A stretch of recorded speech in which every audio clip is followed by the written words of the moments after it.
I take full responsibility for my actions. In a stunning fall from grace in August 2021, Andrew Cuomo resigned as governor. Facing multiple sexual harassment allegations, the governor said he never meant to make anyone feel uncomfortable. In my mind, I've never crossed the line with anyone.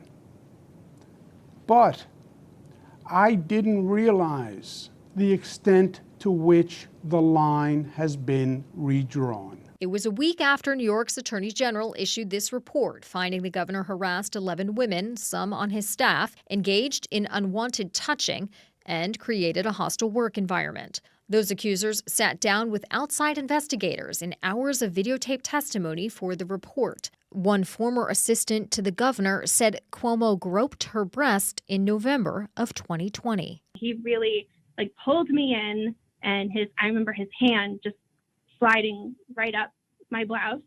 And I remember looking down, and I remember seeing his hand, which is, I would say, it's a large hand, and over my bra. And I just remember looking down and being like, excuse my language. Cuomo denied the allegations, taking questions under oath for 11 hours during the Attorney General's inquiry. To touch a woman's breast, who I hardly know, in the mansion, with 10 staff around, with my family in the mansion, to say, I don't care who sees us.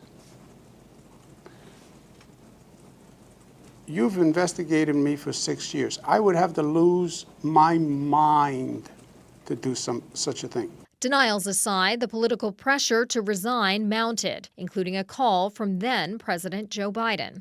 Are you now calling on him to resign? Yes. The threat of impeachment proceedings loomed. Resign he must. Criminal charges ultimately were never pursued. The Albany County District Attorney's Office declined to prosecute. When government politicizes allegations and the headlines condemn without facts, you undermine the justice system.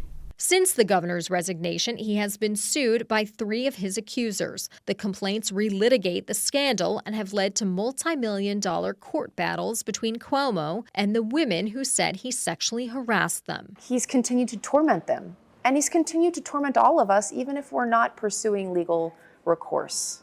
Why is he doing that? Because he's an abuser and he's a monster, and he knows that the only way forward for him is to destroy the women who can prove what a monster he is. Lindsay Boylan accused Cuomo of sexual harassment in 2021 and became one of the most vocal women cited in the Attorney General's report. She has not personally sued Cuomo, but has been asked for documents, correspondence, and testimony as part of the other women's lawsuits. I've still spent $1.5 million simply because this man continues to harass me. He's subpoenaed over a dozen people in my life. Since resigning, Cuomo has been fighting to clear his name in court. Did I make mistakes? Some painfully?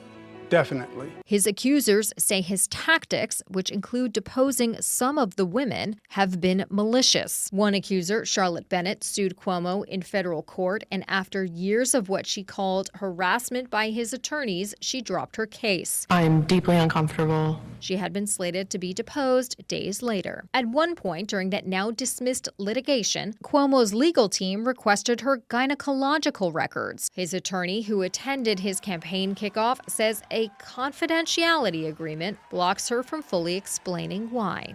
I will be happy to explain in detail why they were absolutely necessary, given what she was claiming was trauma and what we saw in other records that demanded it. It is absolutely pertinent, relevant, and if we get released from the confidentiality order, we can give you more details. Thank you. In a statement to New York One, Rita Glavin said, this pro forma request for Ms. Bennett's medical records, which included a range of doctors with prescribing capabilities, was made at the direction of a psychiatric expert and was related to the massive monetary damages Ms. Bennett was claiming. Notably, Ms. Bennett did not raise a dispute with the court about this request. We would be happy to respond in further detail if Ms. Bennett agrees to release us from the confidentiality order her lawyers are enforcing after after abruptly dropping her years-long litigation. As part of the case, the Cuomo team obtained videos Bennett recorded at the time, describing her time in Cuomo's office. Cuomo's lawyers claim they show she changed her story. And it was neither of those things. Like, he was so amazing, and it was amazing. Bennett is still suing the state for damages. That case continues. Her attorney would not comment for the story. In December, Cuomo filed a notice of claim with the state announcing his intention to sue Bennett for defamation. Sometimes it's not about you, right? It's not about me, it's about we.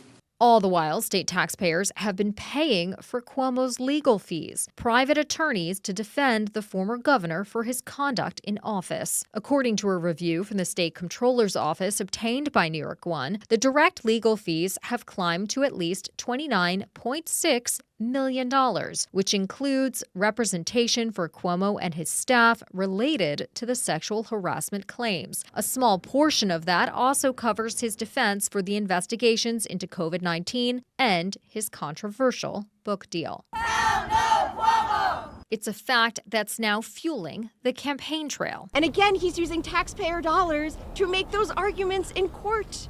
Separate from the Attorney General's report, the Department of Justice last year issued its own findings, saying Cuomo subjected at least 13 women to a sexually hostile work environment. The federal government reached a settlement with Governor Kathy Hochul's office on a number of reforms in an attempt to prevent similar alleged behavior in the future.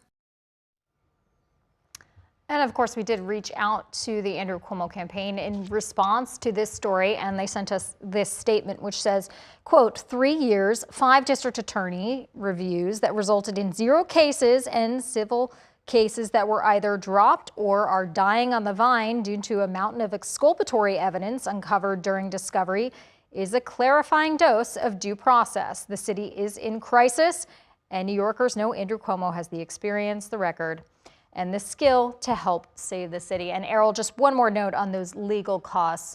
Speaking to the the state comptroller's office, Tom DiNapoli's office, the review of the total cost of legal fees to the entire state is actually much higher. It's about $57.6 million. And that cost includes outside attorneys that state agencies had hired to respond to the multitude of investigations surrounding Andrew Cuomo. So that would obviously include the private attorneys that were hired by Tish James, the Attorney General at the time, who obviously did this initial inquiry into sexual harassment surrounding the former governor. Well, let's stick with that number, 28, 29 million, whatever it is, that Andrew Cuomo was spending to defend himself. Does that then also pay for when he kind of goes on the attack and sues for defamation? It does not. That is the one thing it does not include, is the defamation case. Him and his attorney, Rita Glavin, are going ahead and suing Charlotte Bennett for defamation on their own accord out of Cuomo's own pocket. That's specifically not us taxpayers paying for that. Do we have any sense of whether or not they're actually trying to settle any of these? I mean, that is supposed to be the point of litigation, to arrive at some kind of an understanding. Yeah, so I've been told by multiple sources that the case is against Andrew Cuomo and his staff. So the case is brought by the state trooper, for instance, by Brittany Commisso, who you heard from in that story, who accused the governor of touching her breast, that the governor has absolutely no intention of ever settling those cases because he said he didn't do that and he wants to clear his name. Charlotte Bennett obviously dropped her case after years of discovery in what she called was a process that was harassment. However, she has sued the state. So she continues to sue the state, and there is settlement discussions with the current governor's office, Governor Kathy Hochul, related to that particular litigation. Okay, so you had the Attorney General's investigation, you had the federal investigation, the Assembly had begun to do its own inquiries, and we know that David Soares, although he did not bring charges, also mounted some kind of investigation. So that gives us a pile of information that voters can go through if they're so inclined. Right? There is so much information out there if you are interested about the sexual harassment allegations against Andrew Cuomo. And the one thing that is consistent throughout is the Attorney General, the State Assembly, which did come out with their report in November of 2021 following the governor's resignation, and the Department of Justice have all found the same thing, that Governor Andrew Cuomo sexually harassed women during his time in the executive office.